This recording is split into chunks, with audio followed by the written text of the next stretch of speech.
আমরা যদি আইনের শাসন প্রতিষ্ঠা করতে ব্যর্থ হই, আমরা যদি আইনি কাঠামোকে মানুষের জন্য নিবর্তনমূলক না করে মানুষের জন্য সহায়ক এবং রাষ্ট্রের জন্য কল্যাণকর পর্যায়ে নিতে না পারি, তাহলে জুলাই আন্দোলনের যে স্পিরিট, যে বৈষম্য বিরোধী যে ভাবধারা এবং মহান মুক্তিযুদ্ধের মাধ্যমে অর্জিত স্বাধীনতা, এর কোনোটাই আসলে আমরা কিন্তু বাস্তবায়ন করতে পারবো না। তো সংস্কার এবং বিচার এই দুইটা অঙ্গাঙ্গি জড়িত। এই দুইটাকে যদি আপনি না করেন একসাথে, তাহলে আপনি কোনোদিনই সেই অধরায় থেকে যাবে বিচার, এবং বিচার নির্ভীতে কাঁদবে। আইনের শাসন প্রতিষ্ঠা করতে গেলে ন্যায়পরায়ণতার ভিত্তিতেই করতে হবে।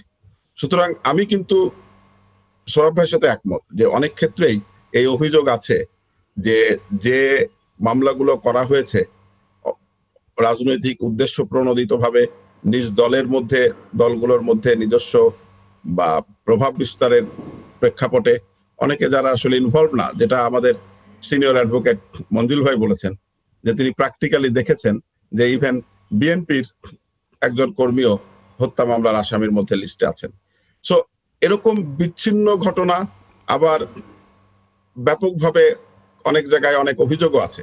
কিন্তু প্রশ্ন হচ্ছে যে বিসমিল্লাতে গলদ থাকলেও এই গলদগুলো অতিক্রম করবার পথটাই হচ্ছে ডিউ প্রসেস। অর্থাৎ দায়িত্বপ্রাপ্ত ব্যক্তিবর্গকে এই কথাটি মাথায় রাখতে হবে যে এই গলদগুলো কিভাবে তারা অতিক্রম করতে পারে আইনি কাঠামোর মধ্য দিয়ে। ফর এক্সাম্পল, যেমন অনেক ক্ষেত্রে আমি নিজেও লক্ষ্য করেছি যে আপনি দেখবেন যে বিভিন্ন জেলায় যে হত্যা মামলাগুলো হয়েছে, এটা কিন্তু ফ্যাসিস্ট রেজিমের যারা ইনভলভ ছিল তাদেরকে ইনভলভ করার পরে অনেককে ইনভলভ করা হয়েছে যে অভিযোগগুলো আসছে যে তারা এই বিষয়ের সাথে ছিল না, কিন্তু পূর্ব শত্রুতার জের হিসাবে তাদেরকে ইনক্লুড করা হয়েছে। তো এইগুলো নিষ্পত্তি করবার ক্ষেত্রে অ্যাকচুয়ালি যে তদন্তকারী অফিসার থাকবে তাদেরকে স্পেশালি নির্দেশনা দিতে হবে যে সুস্পষ্ট তদন্ত করে যদি কারো বিরুদ্ধে এরকম অভিযোগ থাকে যেটা আসলে সঠিক না, সেগুলোকে বাতিল করে তারা পুনরায় অ্যামেন্ড করবে অথবা পরবর্তী প্রক্রিয়ায় তারা সেগুলো উপস্থাপন করবে। সো এমন না যে একটা জিনিস তারা ভুল হয়েছে বা ভুল হচ্ছে তার মানে এই টোটাল প্রক্রিয়াটাকে সুন্দর করে গোছানো সম্ভব না। আমি যে জায়গাটা আসলে বলতে চাই যে আমাদেরকে আশার জায়গা থেকে পজিটিভ দৃষ্টিভঙ্গিতে আগাতে হবে। আমাদের অনেক দুর্বলতা আছে, কিন্তু এই দুর্বলতাকে সবল করতে হলে, দুর্বলতাকে অতিক্রম করতে হলে আমি এগেন বলতে চাই যে আমাদেরকে আইনি কাঠামোর মধ্য দিয়ে পরিপূর্ণ ডিউ প্রসেস ফলো করতে হবে। আমরা যদি এর কোথাও এমনটি মনে করি যে আপনার কাঠামোগত সংস্কার বা আদার্স যে আইনি প্রক্রিয়া আছে সেটাকে চাপিয়ে যে আমরা যদি মনে করি যে একটা জিনিস দ্রুততম সময় নিষ্পত্তি করবে, এটা সঠিক হবে না। সে কারণে আমি সৌরভ ভাইয়ের সাথে রেসপেক্টফুলি একমত এক পয়েন্টে যে অফকোর্স অনেক ডিসক্রিপেন্সি আছে, আবার দ্বিমত একটা পয়েন্টে যে ডিউ প্রসেসের জায়গাটা কিন্তু এই অ্যানোমালির মধ্য থেকেই শুরু করে আগানো সম্ভব। ফর এক্সাম্পল, আপনি দেখেন সরকার মনে করছে কিছু কিছু বিচার দ্রুত বিচার ট্রাইব্যুনালে নেবে, এটা সরকার আইনি কাঠামোর মধ্য দিয়ে তার এখতিয়ার আছে, সেটা সে করতে পারে, কিন্তু সেগুলো সুস্পষ্টভাবে তাদেরকে বলতে হবে কোন মামলাগুলো যাবে, যেটা মঞ্জুল ভাই তুলেছিল এবং খুব সুন্দরভাবে উপস্থাপন করেছেন, কোন মামলাগুলো যাবে, কোন ক্রাইটেরিয়ার ভিত্তিতে যাবে। এই সুস্পষ্ট দিক নির্দেশনা এবং প্রক্রিয়া, যথাযথ প্রক্রিয়া যদি ফলো হয়, ডিউ প্রসেস যদি মেনটেন হয়, তখন আউটকাম যেটা হবে সেটা দ্রুত বিচার ট্রাইব্যুনালে হোক অথবা আইসিটিতে হোক, যেখানেই হোক, এটা কিন্তু মানুষের কাছে গ্রহণযোগ্য হবে। সবসময় এটাই না যে মানুষ একটা জিনিস গ্রহণযোগ্য বললো বলেই আইনের চোখে শুধু মানে পপুলার ভোটের দিকে তাকিয়ে বিচার করতে হবে। আইন তার স্বাভাবিক গতিতে চলবে, কিন্তু আইনি প্রক্রিয়াটা যেন ফলো হয় প্রপারলি, এই বিষয়টা নিশ্চিত করবার কথা আমি বারংবার বলছি। কারণ আমরা অতীতেও দেখেছি যে প্রিভিয়াস ফ্যাসিস্ট রেজিমের সময় মানুষকে কিন্তু নির্বিচারে হত্যা মামলা, গুম, খুন, বিভিন্নভাবে মানে নির্যাতন নিপীড়ন করা হয়েছে। আইনের নামে প্রহসন হয়েছে, বিচারের নামে প্রহসন হয়েছে।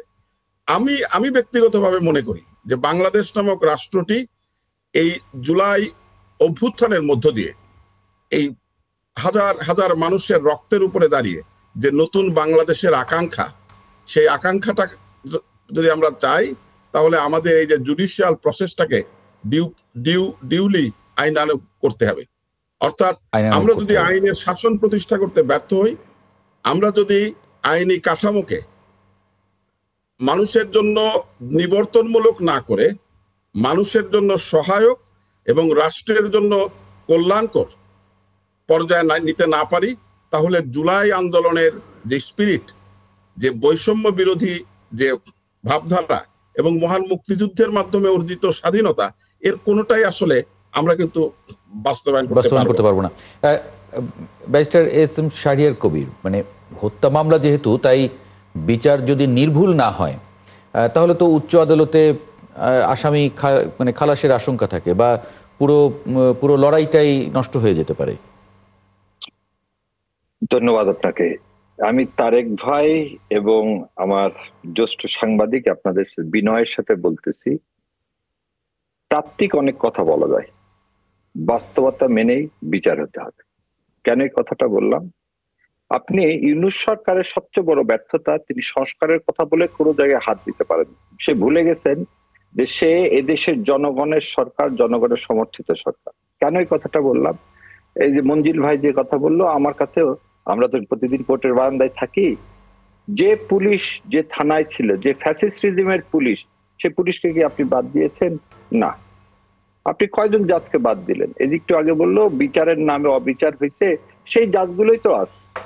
তাহলে আপনি জাজগুলোকে বাদ দিলেন না, আপনি পুলিশকে বাদ দিলেন না, এই বিচার ব্যবস্থাকে প্রশ্নবিদ্ধ করা, এটা তো একটা ষড়যন্ত্র। সেকেন্ড আর একটা কথা বলি, এই আইন, মানে সম্মানের সহিত বলতে, আইন উপদেষ্টা মহোদয় সম্পর্কে প্রতিদিন দেখবেন কত কথা আসতেছে। যেমন আগরওয়ালের জামিন হয়েছে, জামিন হয়ে সে ইন্ডিয়াতে চলে গেল, হাইকোর্টে বাইপেলেট ডিভিশনে যাওয়ার সুযোগ পর্যন্ত পাইল। সো এই যে কিছু ঘটনাকে আপনি যদি এক্সাম্পল নিয়ে এসে বলেন না, এই বাস্তবতার মধ্যে এই বিচারে, মানে হত্যার বিচার হবে না, আমি এই কথার সাথে এগ্রি না।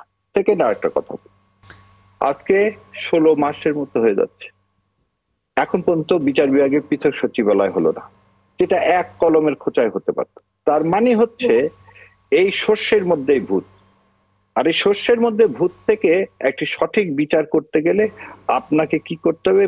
যে কাঠামো আছে সেই কাঠামোর মধ্যেই থেকেই করতে হবে। প্যারামিটার উপর ভিত্তি করে সরকারের প্রথমে উচিত ছিল, যেটা আমি প্রথমেই বললাম, যে কোন মামলাগুলো, তিনটা জিনিস এখানে, গুম, খুন, হত্যা, গুমের যে বিচার সেগুলোকে আইসিটিতে হবে না, সেটা দুটো বিচার ট্রাইব্যুনাল হবে। আজকে দেখেন সার্বঙ্গিক ভাবে তারা বলতেছে এই কয়টা মামলা আইসিটিতে হবে, বাকিগুলো সব দ্রুত বিচার ট্রাইব্যুনাল যাবে। উনি কিন্তু পৃথক করলেন না।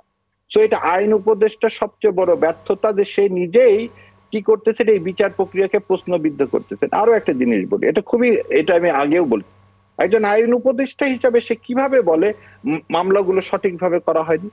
Is he a investigation officer? Is he a IO? Is he a জাজ?